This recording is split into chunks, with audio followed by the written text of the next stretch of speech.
Hello students, स्वागत है आपका फिर से एक नई क्लास में। इस क्लास में हम देखने वाले हैं संरचना के आधार पर हाइड्रोकार्बन के प्रकार, जिसमें हम देखेंगे कि संरचना के आधार पर हाइड्रोकार्बन कितने प्रकार के होते हैं और उन प्रकारों को अपन डिटेल से एग्जाम्पल के थ्रू समझेंगे। अगर आपने लास्ट वाला वीडियो नहीं देखा, मतलब कल का वीडियो नहीं देखा है, तो प्लीज़ इस वीडियो को देख लीजिए। इसमें मैंने बता दिया है कि एल्केन क्या होता है, एल्किन क्या होता है, एल्काइन क्या होता है। इन तीनों की वीडियो बनाए हुए हैं, तो इन तीनों की वीडियो देख लीजिए। अगर वो वीडियो आपने नहीं देखे देख लीजिए, वरना आपको ये वीडियो समझ में नहीं आएगा। ठीक है, तो चलिए अपन वीडियो को स्टार्ट करते हैं। सबसे पहले हम बात कर लेते हैं भैया कि संरचना के आधार पर हाइड्रोकार्बन, ठीक है, जिसमें सबसे पहला है सीधी श्रृंखला वाले हाइड्रोकार्बन, सेकंड हो जाएगा शाखित श्रृंखला वाले हाइड्रोकार्बन, थर्ड हो जाएगा वलय श्रृंखला वाले हाइड्रोकार्बन। ठीक है, अब सबसे पहले हम बात करते हैं सीधी श्रृंखला वाले हाइड्रोकार्बन की, जिसमें हम देखेंगे कि ऐसे हाइड्रोकार्बन आएंगे जिनके कार्बन की श्रृंखला सीधी हो। अब आपके डेली लाइफ में एक एग्जांपल बताता हूँ। जैसे आप स्कूल जाते होंगे, सुबह प्रार्थना करवाते होंगे, तो जो प्रार्थना स्थान होता है वहाँ पर बच्चों को लाइन लगाते होंगे, तो वहाँ पर बच्चे की जो लाइन होती है वो टेढ़ी नहीं रखते, सीधी रखते। ठीक है, तो वो आपके बच्चों की श्रृंखला होगी, वो कैसी होगी, सीधी श्रृंखला होगी। उसी प्रकार से अगर हम बात करते हैं सीधी श्रृंखला की, तो जिसमें अगर देखा जाए तो इस प्रकार से कार्बन की श्रृंखला होगी, तो उसको अपन क्या कहते हैं, सीधी श्रृंखला। यहाँ पर आपका एग्जाम्पल अपन मैं लेता हूँ, जो कि प्रोपेन। ठीक है, प्रोपेन एक प्रकार का एल्केन है जिसमें सिंगल बॉन्ड पाया जाता है और इसका सूत्र हो जाएगा C3H8। क्या हो जाएगा, C3H8। तो भैया आपने अगर वो वीडियो नहीं देखा है, देख लीजिए कौन सा, एल्केन वाला, क्योंकि एल्केन में आपको मैंने ये सूत्र और ये प्रोपेन जो हाइड्रोकार्बन का नाम है वो सारा कुछ सिखाया है। ठीक है, तो जो प्रोपेन होता है उसमें कार्बन की संख्या 3 है। जब कार्बन की संख्या 3 है तो इसका हाइड्रोजन की संख्या जस्ट डबल में से 2 जोड़ने हैं। डबल कितना होगा, 6, 6 में 2 जोड़ी कितना हो जाएगा, 8 हो जाएगा। तो ये आपका प्रोपेन का सूत्र हो जाएगा। अब इसकी संरचना को देखते हैं, कितने कार्बन है, 3। तो देखो 3 कार्बन कुछ इस प्रकार से मैं लिख दूंगा। अब हाइड्रोजन होते हैं, वहाँ पर कार्बन की वैलेंसी कंप्लीट करने के लिए अपन लगा देते हैं। ठीक है, कितने हाइड्रोजन है, 8, तो यहाँ पर हो जाएंगे 8। ठीक है, तो इस प्रकार से हो जाएगा, जिसमें आप देख रहे हैं कार्बन की एक सीधी श्रृंखला जा रही है, वैसे यहाँ पर कार्बन की एक सीधी श्रृंखला जा रही है। तो ये हो जाएगा सीधी श्रृंखला वाले हाइड्रोकार्बन, जिसमें हाइड्रोजन और कार्बन होते सीधी श्रृंखला में होते हैं। अब कोई सोच रहा होगा कि हाइड्रोजन तो ऐसे लगे होंगे तो ये तो सीधी श्रृंखला नहीं होगी। तो थोड़ा सब्र रखिए, मैं यहाँ पर आपको समझाऊंगा, तब आप दोनों को कंपेयर करके समझना। ठीक है, एक एग्जाम्पल और देख लेते हैं अपन छोटा सा, जो कि हो जाएगा ब्यूटेन का। ठीक है, ब्यूटेन होता है, इसमें कार्बन की संख्या कितनी हो जाएगी, 4 हो जाएगी।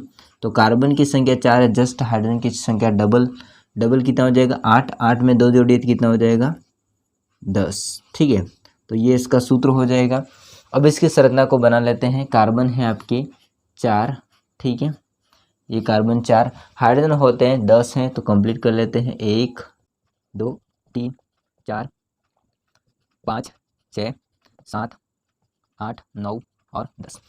इसमें भी देखिए कार्बन एक सीधी श्रृंखला में जा रहे हैं, कार्बन सीधी श्रृंखला में जा रहे हैं, कार्बन सीधी श्रृंखला में जा रहे हैं। ये आपके से हो जाएगा सीधी श्रृंखला, जिसमें कार्बन होता है एक सीधी श्रृंखला में उपस्थित होते हैं, व्यवस्थित होते हैं, तो उसको अपन कहते हैं सीधी श्रृंखला वाले हाइड्रोकार्बन। अब अपन समझते हैं शाखित श्रृंखला वाले हाइड्रोकार्बन। ठीक है, यहाँ पर आप समझिए ध्यान से, अगर मैं शाखित की बात करूँगा तो शाखित में ऐसे होंगे, जैसे ये कार्बन है, ठीक है, ये तो सिंपल वाला हो गया, ये वाला। अब यहाँ पर मैं क्या करता हूँ, इस कार्बन को हटा करके यहाँ पर बीच में लाता हूँ। ठीक है, यहाँ पर बीच में मैंने लगा दिया, तो ये कैसा बन गया, ऐसा, टी जैसा। ठीक है, दूसरा अपन देख लेते हैं, अगर ऐसा है, ठीक है, इस कार्बन को मैंने हटाया और लगा दिया इधर। ठीक है, फिर इस कार्बन को हटाया, लगा दिया मैंने इधर, ठीक है। ये कैसा बना, ऐसा, समझ आया। जहां पर आप देख रहे हैं कार्बन भाई साहब एक सीधी श्रृंखला में नहीं जा रहा है ना, जैसे यहां पर जा रहा है ऐसा नहीं जा रहा है, तो इसको अपन बोलते हैं शाखित श्रृंखला वाले हाइड्रोकार्बन। जिसमें कार्बन होते हैं वो सीधी श्रृंखला में न होकर के एक शाखा के रूप में निकले होते हैं।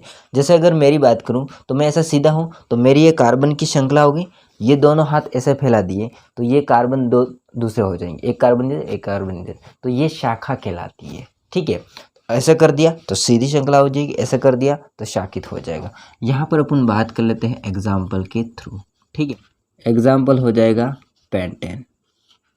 पेंटेन का सूत्र हो जाएगा, कार्बन हो जाएंगे 5, 5 का जस्ट डबल 10 होता है, 10 में 2 जोड़िए 12 हो जाएंगे, ठीक है। अब मैं इसको सिंपल बनाता हूँ पेंटेन को, इसको, ठीक है। देखो पहले कितने कार्बन है, 5 कार्बन कर दीजिए, 1 2 3 4 5। हाइड्रोजन कितने हैं, 12, तो 12 हाइड्रोजन को लगा देता हूँ मैं यहाँ पर, 2 3 4 5 6 7 8 9 10 11 12, ठीक है। अब आपने देखा ये तो कार्बन है सीधी श्रृंखला में, तो इसका नाम हो जाएगा नॉर्मल पेंटेन। इसका नाम क्या हो जाएगा, नॉर्मल पेंटेन। क्यों, क्योंकि ये नॉर्मल है सीधी श्रृंखला में। अब इसी को आगे मैं चेंज करता हूँ।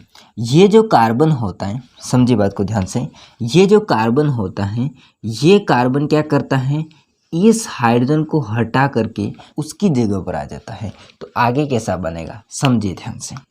आगे ऐसा बनेगा 1 2 3 4 5, ठीक है। ऐसा था आपका पहले। अब ये जो आपका होगा वो हट के कहाँ आया, इधर आया है, ठीक है। तो ये आ गया आपका इधर, 1 2 3 4 और 5 कार्बन है। अब सिंपल अपन हाइड्रोजन को लगा देना है, ठीक है। तो 1 2 3 4 5 6 7 8 9 10।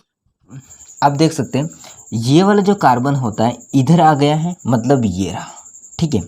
ये जो आपका आ गया है ये वाला, वो लास्ट वाला है, ठीक है। अब समझ सकते हैं कि पहले सीधी श्रृंखला कार्बन की जा रही थी, अब क्या हुआ, ये कार्बन एक शाखा के रूप में आ गया, जैसे इधर आया था पहले, ठीक है, ऐसा आ गया। तो फिर इसका नाम क्या होगा, जब आपका एक कार्बन शाखा के रूप में होता है तो इसका नामकरण हम शुरू करते हैं आइसो वर्ड से। किससे शुरू करते हैं, आइसो वर्ड से। आइसो लिखेंगे, फिर जितने कार्बन है, कितने कार्बन है, 5 कार्बन है, तो 5 के लिए लिखा आपका पेंटेन, सब में सिंगल बॉन्ड है, तो आइसो पेंटेन। इसका नाम क्या हो जाएगा, आइसो पेंटेन, ठीक बात है, ओके। अब इसको अपन और तरीके से लिख सकते हैं, कैसे। अब ये वाला जो आपका कार्बन है इसको वापस अपन इस हाइड्रोजन को प्रतिस्थापित करवा देंगे, तो ये हाइड्रोजन होगा वो इसकी जगह आ जाएगा। ये कार्बन अपने 3 बेटे को लेकर, यानी 3 हाइड्रोजन को लेकर इधर चला जाएगा। पहले क्या हुआ था, ये कार्बन ने अपने 3 हाइड्रोजन को लेकर इधर आया था, ये हाइड्रोजन उसकी जगह चला जाएगा, तो इधर आ गया ये नया वाला। तो इसको अगर आप करना चाहते हैं तो इस पेन से भी कर सकते हैं, और आपका जो नया कार्बन आया है उसको भी अपन इस पेन से कर देते हैं, ठीक है। अब तो आपको सिंपल दिख रहा होगा। अब ये जो होगा इस हाइड्रोजन को प्रतिस्थापित कर देगा, तो जो नया वाला कैसे बनेगा इसको देखिए। कितने बचेंगे अब, तो 1 2 3 3 बचेंगे, तो 1 2 3, ये पहले से है। ये जो कार्बन है वो आ जाएगा इधर, तो यहाँ पर नया वाला आ जाएगा इधर। अब ये कंडीशन आ गई ये वाली, ठीक है, 2 शाखा निकल गई, ठीक है। अब हाइड्रोजन को कंप्लीट करते हैं अपन, 1 2 3 4 5 6 7 8 9 10 11 12, ठीक है। समझिए ध्यान से, यहाँ पर आपके 2 कार्बन होंगे वो इस प्रकार से आ जाते हैं। जब 2 कार्बन एक मेन कार्बन चेन से शाखा के रूप में निकले होते हैं, तो इसका नामकरण हम शुरू करते हैं नियो से। कहाँ से स्टार्ट करते हैं? नियो से। इसका नामकरण हो जाता है नियो। और जितने कार्बन हैं, कार्बन कितने, 1 2 3, तो ये 2 ये 5, हाइड्रोजन 12 होंगे, तो इसका नाम हो जाएगा पेंटेन। तो नियो पेंटेन। क्या नाम हो जाएगा? Neo pentane. ठीक है। अब आपने देखा भैया कि पहले पेंटेन था जिसमें कार्बन 5 थे, हाइड्रोजन 12 थे, एक प्रकार की इस प्रकार की संरचना थी, तो उसका नाम था नॉर्मल पेंटेन। इसमें भी देखा जाए तो कार्बन 5 है, हाइड्रोजन 12 है। अब देखते हैं बदल के आगे। इसमें देखा जाए तो कार्बन है आपके 5, हाइड्रोजन है आपके, गिने 1 2 3 4 5 6 7 8 9 10 11 12, तो हाइड्रोजन 12 है, कार्बन 5 है। मतलब ये सूत्र था वैसा के वैसा इधर भी है, लेकिन इसकी तुलना में इसकी संरचना होती है वो भिन्न हो जाती है। अब आगे समझिए। इसमें देखा जाए तो इसमें भी कार्बन हो जाएंगे 5 2 3 4 5। ठीक है। तो 5 कार्बन है, हाइड्रोजन 12 हो जाएंगे, लेकिन इसकी अगर संरचना देखा जाए तो पहले वाले की तुलना में भिन्न है, और सबसे पहले वाले होगा उससे भी भिन्न होगा। तो यहाँ पर लास्ट वाला जो होगा ना, उसकी संरचना दोनों से भिन्न है, इसकी संरचना इन दोनों से भिन्न है, और इसकी संरचना इन दोनों से भिन्न है। अर्थात आपने देखा है कि यहाँ पर जो पेंटेन होगा, इसका अणुसूत्र तो तीनों में वही होगा, 5 carbon 12 hydrogen, 5 carbon 12 hydrogen, 5 carbon 12 hydrogen, लेकिन इन तीनों की संरचना होती है वो भिन्न भिन्न हो जाती है। तो इस प्रकार के जो यौगिक होते हैं उनको अपन कहते हैं संरचनात्मक समावयव। इस प्रकार के जो यौगिक बनते हैं उनका अपन नाम देते हैं संरचनात्मक समावयव। इसकी डेफिनेशन को यहाँ पर मैं लिख देता हूँ, संरचनात्मक समावयव की। ठीक है। तो दोस्तों यहाँ पर आप देखिए, इसकी डेफिनेशन मैंने लिख दी है। उपरोक्त तीनों उदाहरण में, उपरोक्त 1 2 3 तीनों उदाहरण में देखा आपने, इसको मिटा देता हूँ, आप एग्जाम में मत कीजिए ऐसा, मैंने आपको समझाने के लिए किया था।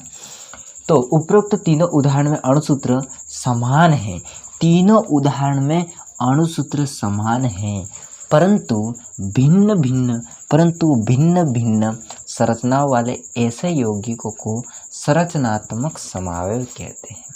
आपको समझ में आ गया होगा कि भाई साहब इनकी अणुसूत्र तो वही रहेगा, 5 कार्बन 12 हाइड्रोजन, लेकिन इनकी संरचना होती है वो भिन्न भिन्न हो जाती है। तो इसको अपन कहते हैं क्या?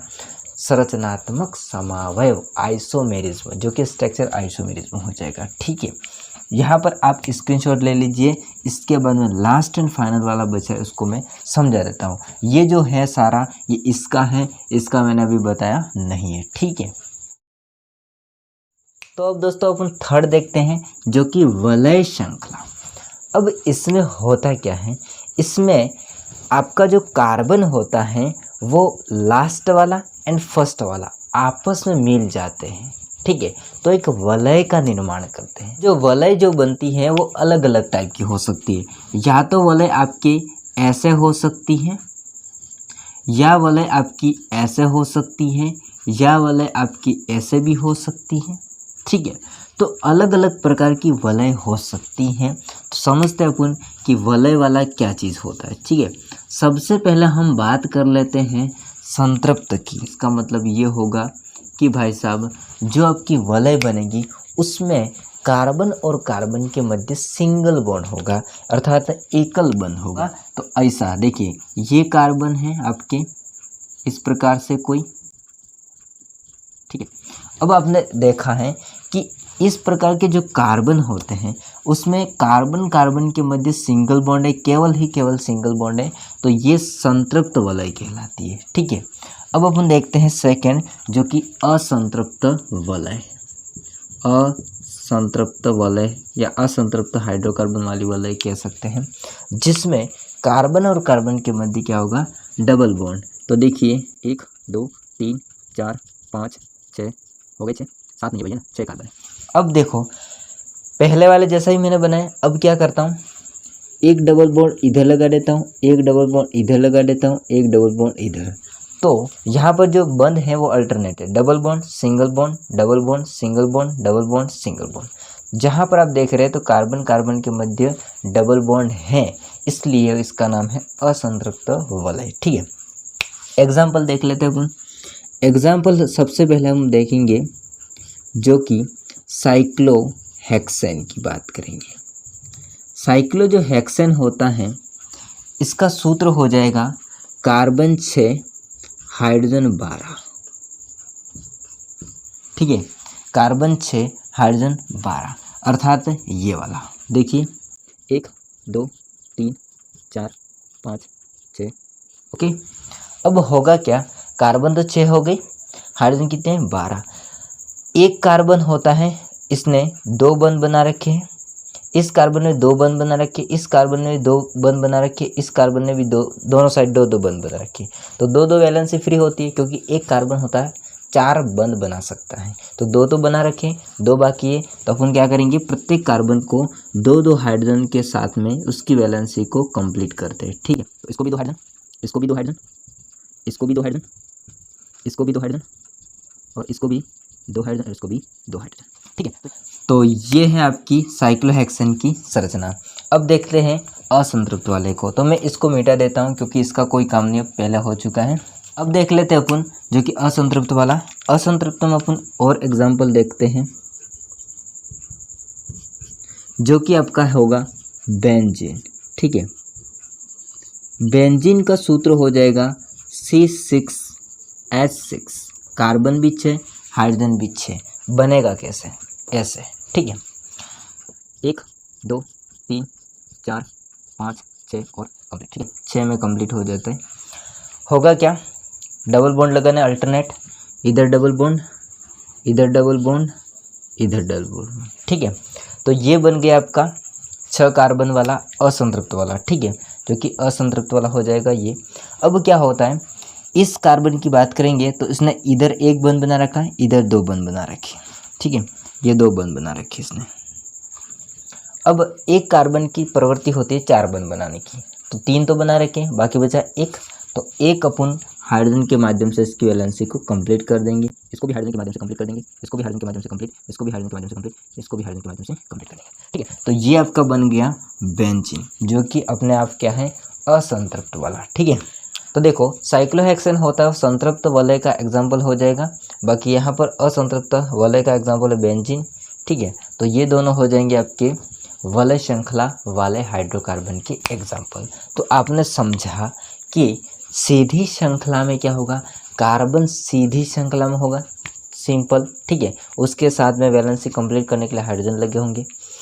सेकंड आपने देखा है शाखित में, जिसमें अगर एक कार्बन शाखा के रूप में निकला होता है तो उसका नामकरण अपन आइसो से शुरू करते हैं।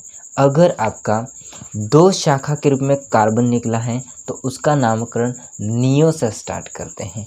तो यहाँ पर आपने देखा है कि इस प्रकार की शाखाएं निकली होती है। ठीक है, और भी बड़ी बड़ी हो सकती है, हालांकि आप देखना चाहो तो। ठीक है, और लास्ट एंड फाइनल आपने देखा है वलय श्रृंखला में, जिसमें क्या होगा कि आपके कार्बन होते हैं उसकी श्रृंखला वलय के रूप में हो जाती है, जिसमें 2 प्रकार के हो सकते हैं, संतृप्त जिसमें केवल कार्बन कार्बन के मध्य सिंगल बॉन्ड होगा, और असंतृप्त जिसमें कार्बन और कार्बन के मध्य डबल बॉन्ड होगा। ठीक है, तो आई होप को सारा समझ में आया होगा। वीडियो अच्छा लगा तो वीडियो को लाइक कीजिए, चैनल को सब्सक्राइब नहीं किया कर देना। सो मिलते हैं नेक्स्ट वीडियो में, तब तक के लिए जय हिंद, वंदे मातरम।